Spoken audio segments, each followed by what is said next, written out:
Now in this video we're going to look at how to apply fades in Audacity, especially when we're working with more than one audio file. Now in this project here you can see I have two audio tracks.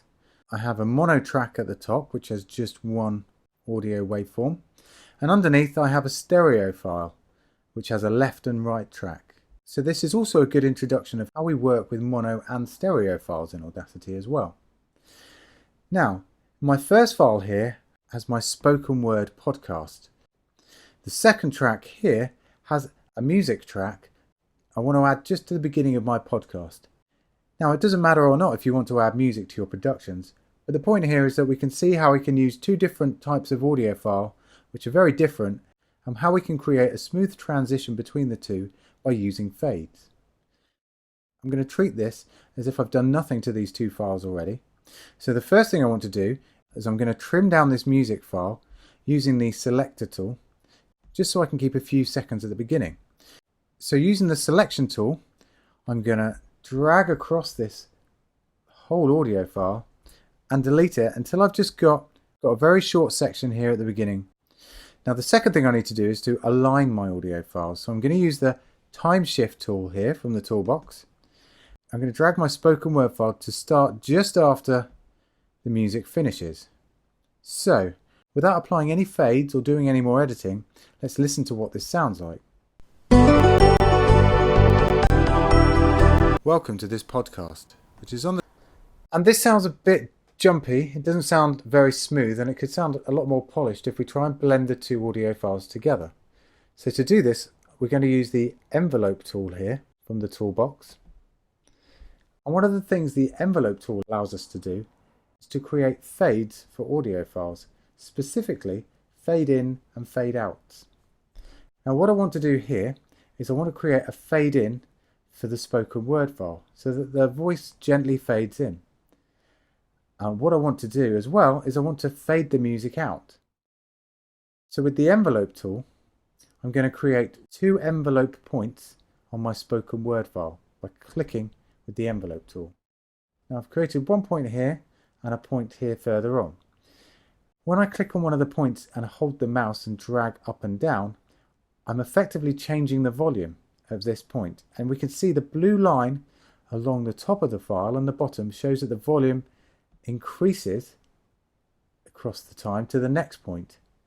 And if you look closer, you can actually see the waveform shrinking and expanding when we drag the envelope point up and down. So as I want to fade in, I'm going to drag my envelope point nice and low at the beginning, and we can see here that the volume fades in nicely to a maximum level up here at the top and stays at that. So we've created here what's called a fade in. Now I'm going to apply the same thing and create a fade out for the music file. Now I only need to click on one of these waveforms because as the two of them are part of the same file, we can treat them as one. So again, I'm going to click twice to create two envelope points. The one closer to the end, I'm going to drag right down to make it nice and quiet. Now because I want my fade out to be quite long, I'm going to change the length of this by dragging the first one. And we can see here the volume decreases over time, nice and smoothly. And it hasn't quite got to silence yet. And to get it to silence, I'm going to drag my point here near the end all the way down so it fades, and we can see that there's no waveform at the end here. So I've got a nice smooth fade out to silence. So I'm just going to make it a little bit longer, a little bit more adjusting like so. So what I've ended up with is a fade in on my spoken word to full volume all the way through, and on the second audio file that I'm beginning with, I'm fading out. To create the transition between the two, I'm going to go back and select the time shift tool from the toolbar, and I'm going to drag my first audio file so it blends over the top of the music. So as the music fades out, we can see here by the volume, after it's got to a nice low level, my spoken word is going to fade in. So let's listen to this now and see what it sounds like.